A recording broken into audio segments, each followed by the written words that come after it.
Hey, what's going on, everyone? This is Mike Kollin at MikeKollin.com.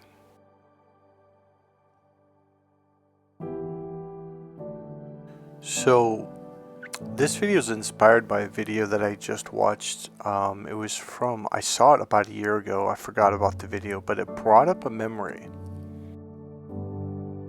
So, the name of this guy's channel, he's a young black man, I would say about 30 in this video. This video is 2 years old. The name of his channel is Dino 10K. So here's the funny thing, I just saw both videos, and it's been about a year since I've seen his videos, and they're very, very touching. And they came up they didn't come up one after another. I just happened to watch one video and the next, and I realized, like, oh, I saw these videos last year in the same order. So in the first video, he has his son, a cute little boy, real long, bushy, beautiful curly hair. And he has him up on this bench in the shopping area, and there's a camera on him, and his uncle's like kind of at the corner across the street, and then he's over to the left. So he's being watched and surrounded by 3 people, so he's completely safe. And the people are like really close. We're talking like, I think 10, 15 feet. So essentially, he's got a camera guy watching him, and he's watching him, and they leave the kid there. And the goal is the first person that comes up to ask and make sure the kid is okay, they're going to give him $1,000 to. So after an hour, they want to give up, and they tell the kid, like, hey, it's been a little too long. And he's, no, because I want to, let's keep doing it. We want to find a good person. So essentially, it takes almost 3 hours before this lady walks up with her little kid in a little baby, pushing it in a stroller. And she goes by, she pauses, kind of looks, and then she keeps going. I'm like, oh, man. And she comes back. Now, she's pretty young. She's about 30, I'm going to guess, something like that. And she comes back, and it was a little while later, and she walks to the kid like, hey, what's going on? Like, where's your family? Where's your parents? And the kid's like, oh, I looked up and they left, and I've been here all alone. So they talk for a little while. She goes, well, I'm going to sit here with you. I'm going to watch you and make sure you're okay until your dad comes back. So they talk for about, I don't know, 5 or 10 minutes, and the dad comes up, and she's really mad. Why did you leave him here? He's been here for about at least an hour or two, blah, blah, blah.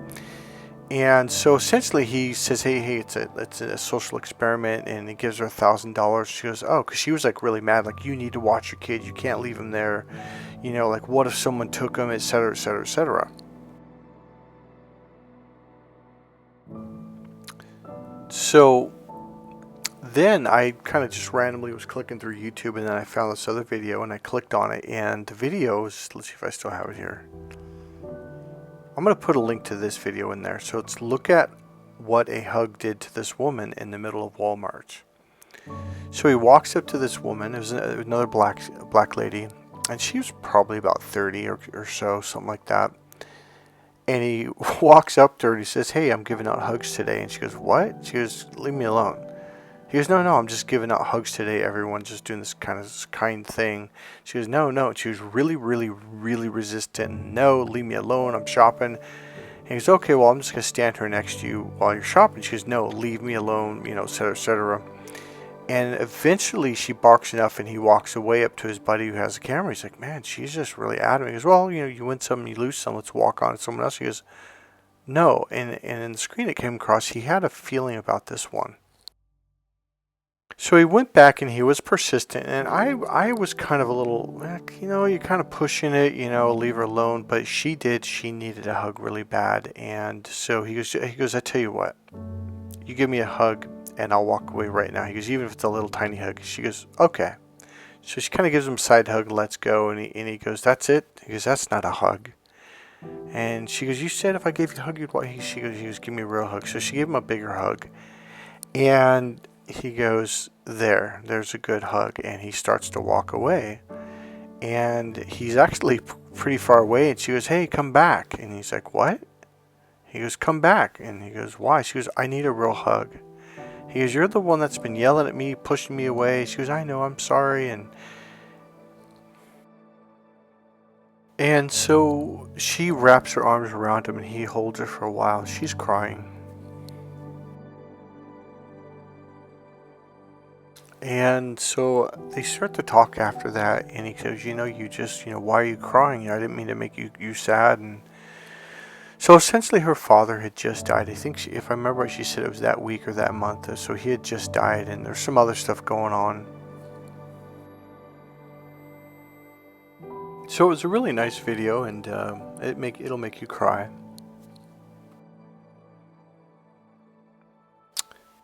I have two thoughts. One is, computers have really made people disconnected. People are so isolated in their own self. I mean, just go outside and when I go anywhere, I'm not on my cell phone. I almost never use that thing. Even at home, I rarely, you could look at it right now. I haven't sent one text today. I haven't made one phone call on that damn thing. But you look around and everyone's on their cell phone. Everywhere you go, their heads are down. No one's socializing. And I tell you what, computers are causing people to lose their socialization skills.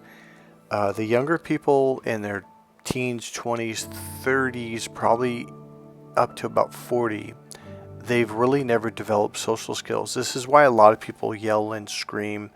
And there's this forcefulness of, you need to change and be the way I am because this is the right way of living life. Because number one, people have not learned. See, okay, here's the funny thing. There's a course that I teach on rapport skills. It's a series of communication skills, body language, etc., etc. And as I was learning them back in the 90s, I'm like, well, that's kind of funny because I remember kind of doing this unconsciously, in 9th and 10th grade. And they're like, oh, yeah, everything where you're learning here, humans have learned on an unconscious level naturally. Because you have to. You're growing up, and why are they mad at me? What did I do wrong? So unconsciously, you learn how to gain rapport with people. These newer generations, what are they called? The millennials, and what's the other one? I forget the name of the other one right now. Generation Z or Y or whatever it is. They don't have social skills. They everything is digital. It's very left brain computer. The left brain is the computer brain. People overall cannot read people naturally like they used to be able to back in the 60s, 70s, 80s. It's just not there anymore. It's like there's an extreme going on. It's a split. There's people that are becoming very computer, and then people that are really tuning into their body, their five senses, and their intuition. My intuition has just massively ramped up over the last 5-6 years. I mean, just radically, to the point where I was like, wow, it's like I just read people and I'm not even trying. It's just like, well, how do I know this? So I think this is causing a lot of people to be isolated, and people are not getting the hugs that they used to get. People are not getting loved. They're not connecting. And another thing, people's awareness is horrible. I mean, there was a video of a young couple, not too young, probably mid-20s or something like that. They're going to the water, there's a bunch of people, and there's this little kid that is drowning, and he's 3 feet in front of them, and they're talking to each other, and it's and they're looking in the direction, and he's jumping up and down, he's waving his hand around, and they just don't see him. And the first video that I saw of this guy, the social experiment, gave the lady $1,000 for helping out. All these people, they didn't even families with little children, like that kid, didn't even notice the kid. They just kind of just walked on by. One family paused right in front of them, of the kid, and I thought, oh, they're going to check on the kid, and they looked at him, but no, they didn't. And it was just they were oblivious. They just kind of in their own world, and that's what computers are causing people to be. So the video where he was hugging that lady, that out of nowhere kind of brought up a memory that happened to me about, I'm going to say it was about 5 years ago. It might have been the beginning of the lockdowns, but I think it was before that, actually, now I think about it. So I used to go to Target a lot to work on my website or if I'm writing a book. So I would go to to the Starbucks. I have a Starbucks cafe there. It's pretty nice. It's pretty big actually. And I just happened to be at one of the because it kind of wraps around to the back side. You can sit back where But I was up front for some reason, and I was facing in the direction of the entrance. It's a big wide open entrance into Target. And I just had this feeling, and I looked up because when I write, I generally will purposely block out the world. So I had a feeling in my heart gut area, and I just looked up right at this girl that was locked onto me. She was about, I'm gonna guess, 15 feet away, and she was just like looking at me. And I'm looking like, what does she want? Like, I had a feeling like she wanted something. Now, she was a worker. She had the uniform on. She was there. She was a very tiny, petite, cute little black girl, young lady, I should say, I guess, appropriately. But I don't think she was older than 18 years old, maybe 19. I'm wondering if she might have been younger than that. And I looked at her, and I kind of opened up, and she instantly walked right over, stopped about 4 feet, doesn't say a word. And I'm like, oh, I think she needs a hug.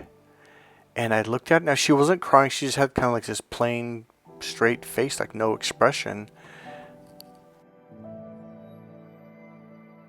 And I looked up at her and I go, do you need a hug? And she burst out in tears. I mean, it was instant. And the two girls that were working at the Starbucks facing were looking like, what's going on? And I opened up my arms, and she just walked over and crawled into my lap, and she just started crying and crying and crying. She was a very young and very small person. And she was just sobbing for about 4 or 5 minutes, and I instantly knew what was going on. It was just a gut feeling, and I just told her, I go, are they bullying you here? And she just nods her head, and she's crying. And my first thought is, she's the smallest person that works at the store, and I could just see some of the other workers, like they're all bigger than her. And I just thought, how cruel can you be to pick on the smallest person of the bunch?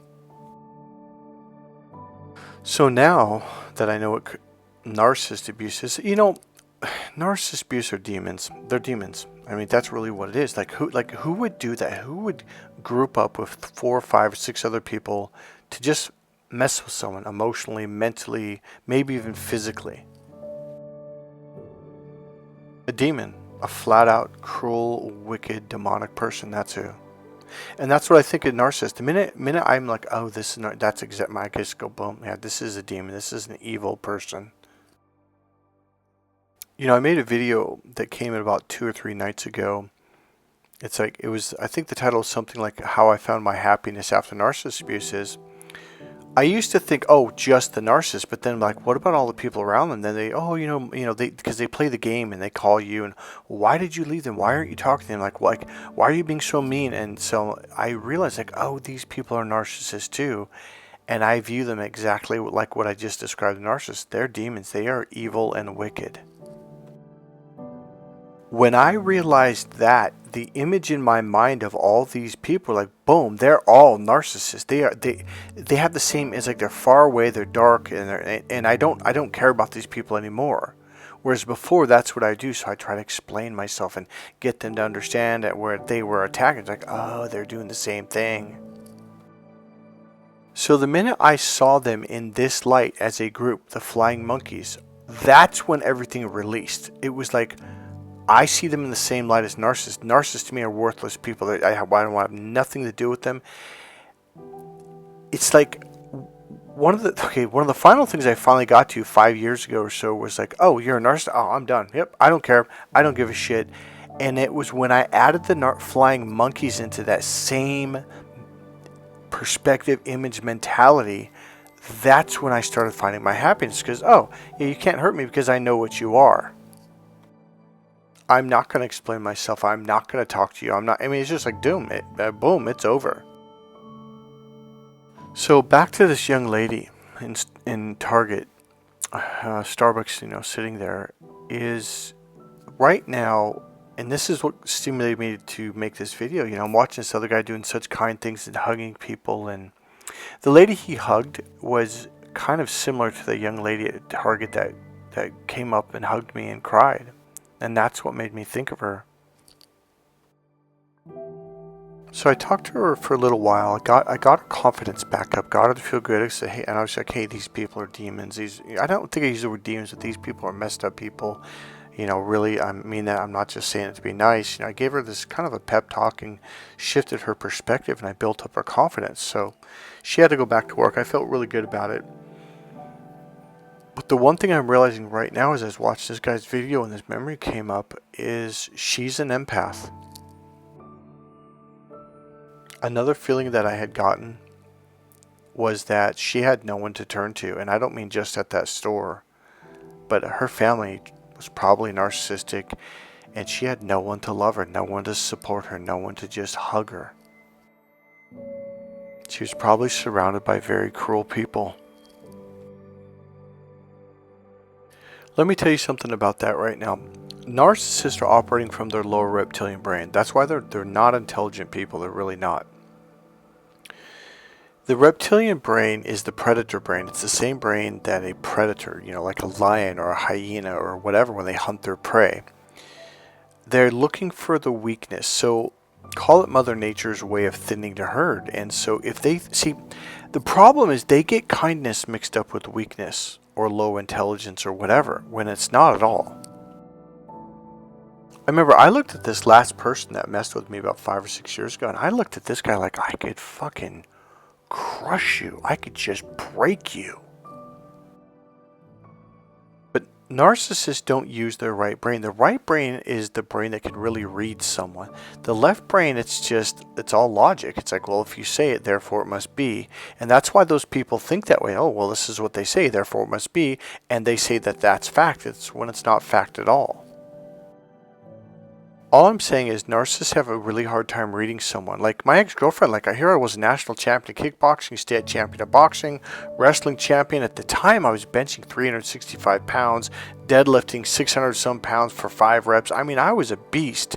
She literally thought she could kick my ass. And when I found that out one day, I looked at her and I'm like, you're 5 foot nothing. You're 115, 120 pounds. Like, really?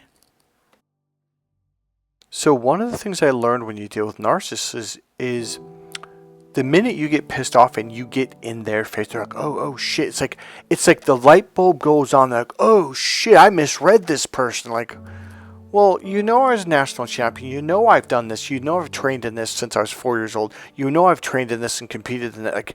Like, how do you not, but that's the thing. It's like, until you physically do something, get in their face, get pissed off, all they've experienced is you were just this really nice, kind, sweet person. So therefore they're like, oh, this person's a pushover.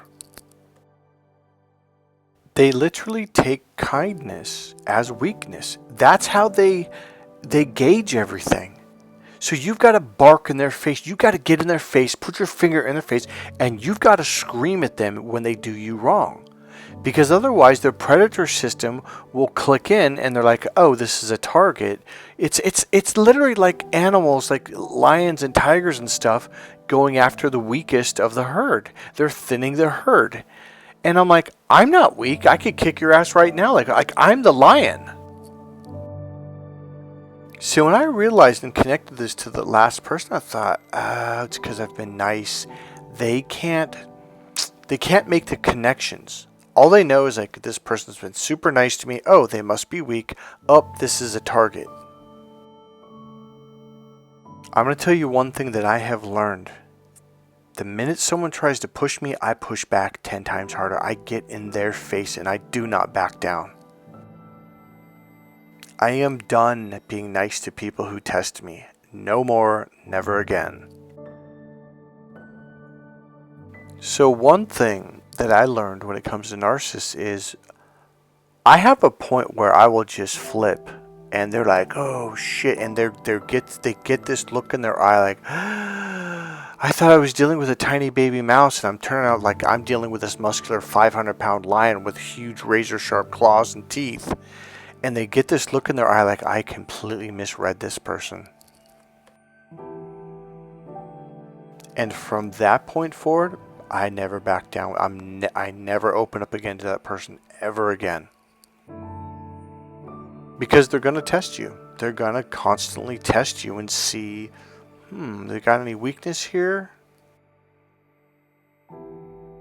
So I just kind of threw that in there to help you guys out. Like, you really do have to bark at these people. You really do have to get in their face. You've really got to get the message across. Because they're kind of deaf, dumb, and stupid.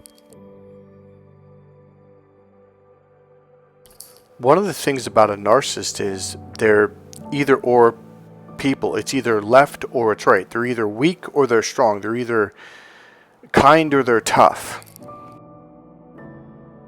Because they're so lower reptilian brain and or left brain, the left brain divides everything into two possibilities. It's either box A or box B, and that's it. There's no other possibilities. The right brain is all about possibilities, millions and trillions and billions of possibilities.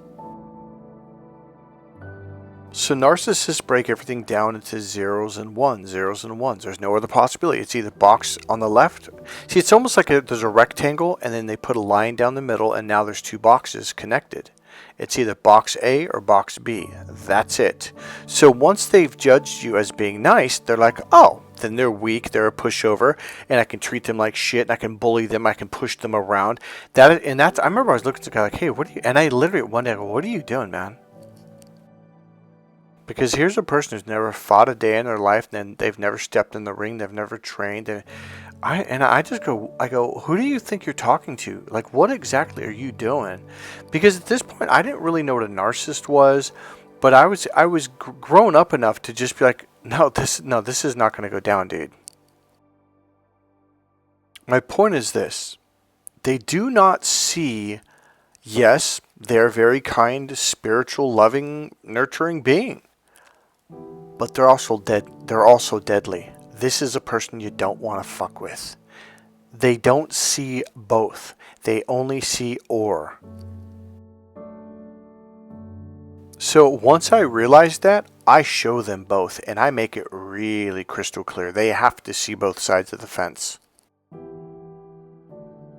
One way of doing it is, let's say you live in a building and you go to the manager. Hey, I'm having a problem. If you see this person, call the police. I've already gone to the police. Like, I'll go to the police immediately. Like, if this person doesn't stop, boom, next stop, going to the cops, getting it on record.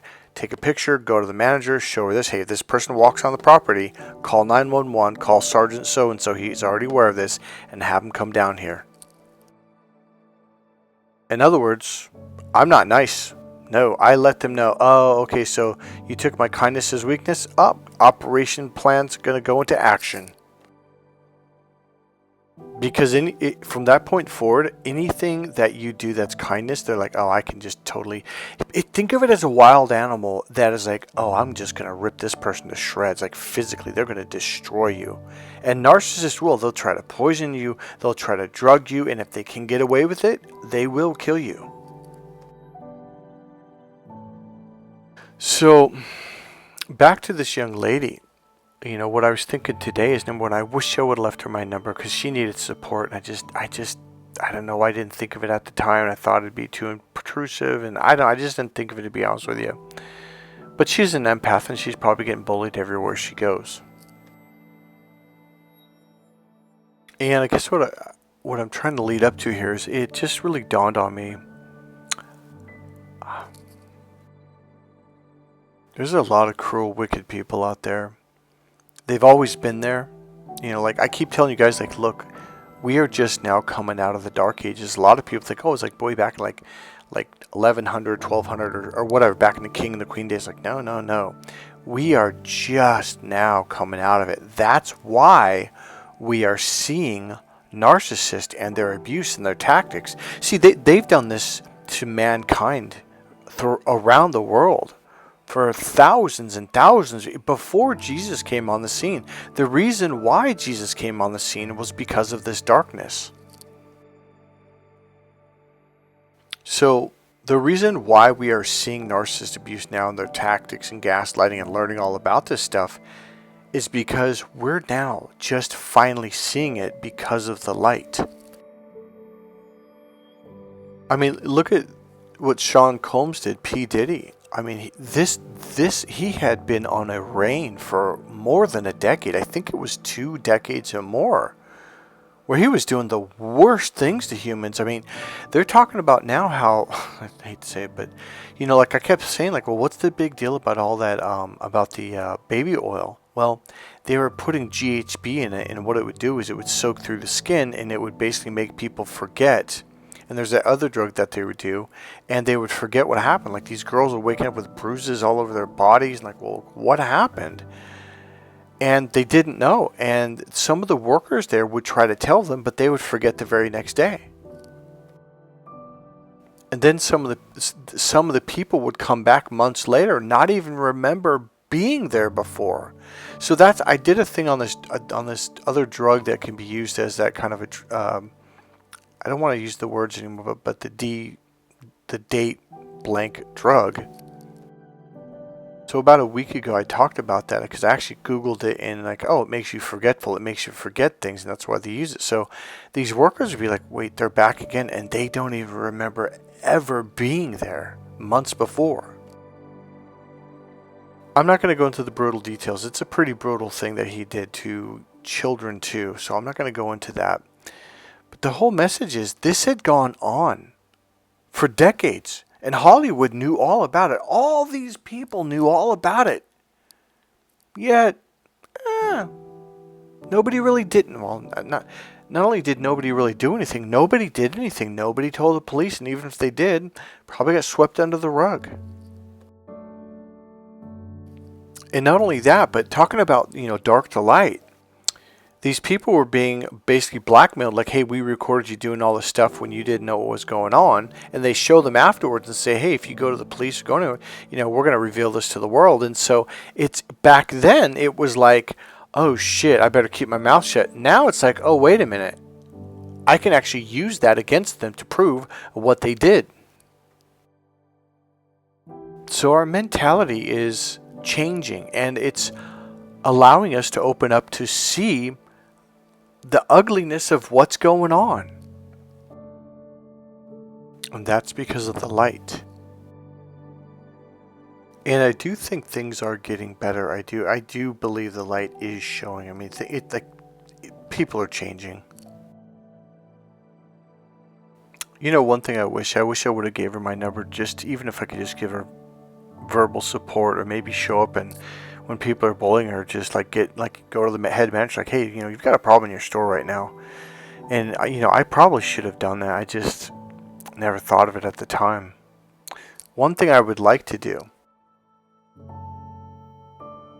I think it would be really nice, really great if we could create an organization that could support other empaths.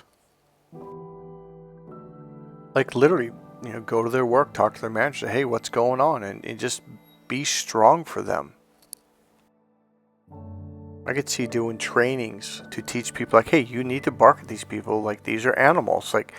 And that, I think that's a really good thing that I was trying to say earlier. Like these are animals. Once they sniff that, oh, nice person equals weak, well, we got to thin the herd. Because they will try to get you to kill yourself. They will try to make you go nuts and blow your brains out, etc., etc. They will try to hurt you. They will try to do all kinds of things.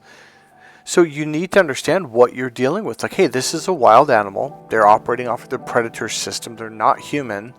And this is how you deal with them. You shame them in public. You get in their face publicly. You do this, you do that. And they'll be like, oh, shit. I can't mess with this person. Because here's the deal. They don't mess with vocal people. They don't mess with people that will shame them and call them on their shit in front of other people. That's why they're called covert narcissists, because they're cowards. They have a lot of shame, and that's the last thing that they want. Again, just like a predator, they don't go after the strongest wildebeest, the strongest in the herd. They go after the smallest, the weakest, and the sickest, or the ones with the broken leg or whatever. They go after the weakest target. Now, in human terms, I mean, I'm not weak. Hell, I could kick ass right now. But in human terms, the way they gauge or judge weakness is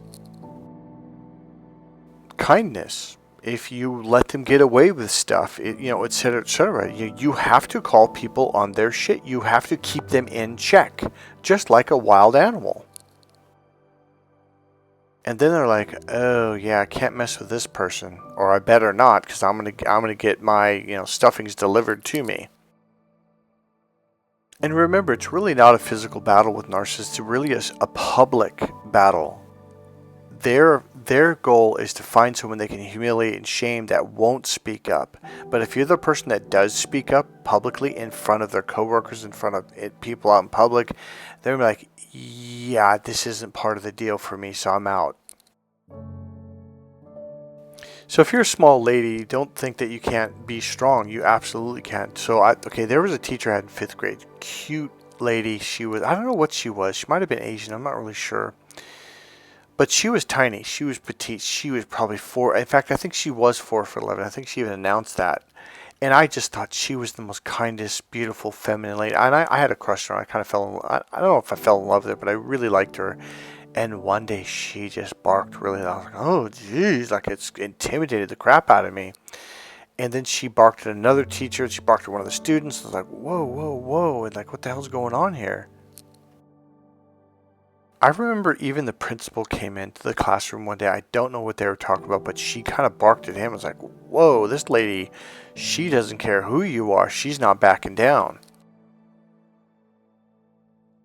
People respected this tiny 4'11" lady, and it was pretty impressive.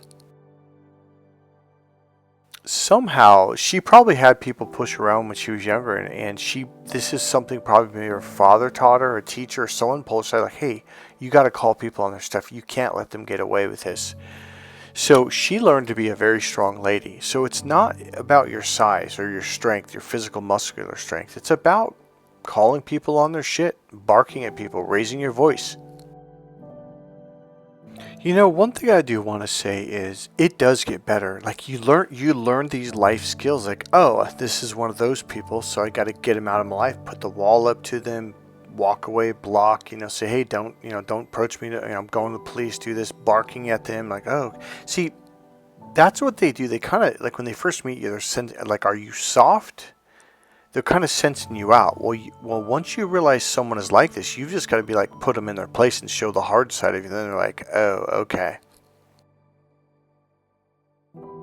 So I want to leave you with this. I would like to start some kind of organization that could support empaths.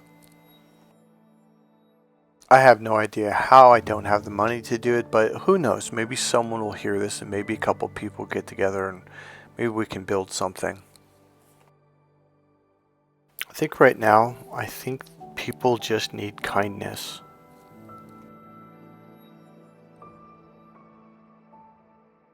So I want to talk about a donation. So number one, there's the donation link. I have a PayPal link right there in the description box beneath the video. But there's a young lady who I send money to. I don't send her very much. It's like $35 twice a month or something like that in the Philippines. And she is an empath, and her family definitely beats her down. And she has a child. I think he's about 7 years old now. If you wanted to send money to her through Western Union, that would be a really good cause. Just contact me and let me know. You can email me at mike@mikekollin.com. Alright guys, that's it for this video. If you like this video, please click subscribe, click the like button, go ahead and make a comment. And this is Mike Kollin at mikekollin.com. And I want to say thank you to all of you who have subscribed to my channel, who've commented and clicked the like button. I think I'm finding my new groove, and I just want to say thank you guys for being a part of this. Alright, that's it. I'll see you guys in the next video. Bye.